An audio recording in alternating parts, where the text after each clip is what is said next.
Minister is speaking right now because he's just met his New Zealand counterpart who's on a 5-day visit to India. I think the joint statement live is happening at this point. Let's cut across.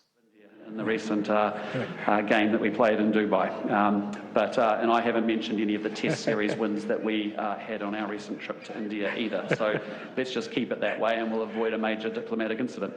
The Prime Minister and I, as you know, have also witnessed an exchange of a number of arrangements that are going to deepen the economic, the cultural, the scientific and the people-to-people links between our countries.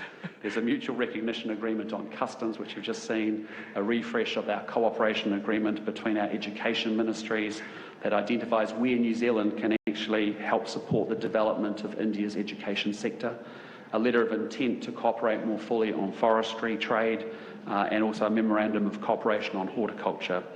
And so to give effect to the various areas of new cooperation, my government has also confirmed that we will need more people on the ground in India. And that is why New Zealand is looking to increase our diplomatic footprint in India by more than 60%, underscoring our commitment to the relationship and our ambition to see it grow even further. And it is also my great pleasure to be able to announce Dr. Samir Saran, President of the Overseas Research Foundation and an organiser of the Rasina Dialogue with Dr. Jay Shankar, to be the next Prime Minister's Fellow from India.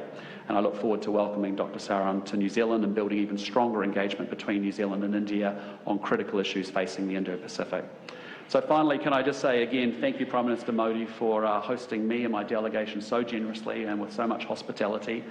We do look forward to broadening and deepening the relationship between our two great countries.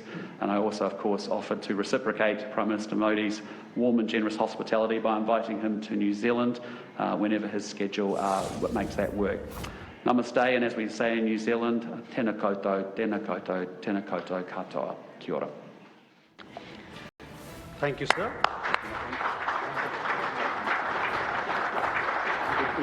That was, of course, New Zealand's Prime Minister Christopher Luxon, the bonhomie with Prime Minister Narendra Modi is evident here at this point. He's, of course, in India because as he will be the chief guest for the 10th edition of the Rasina Dialogue, and he will deliver the keynote address. But you could just get a sense of the warmth the two leaders share at this point and how this is expected.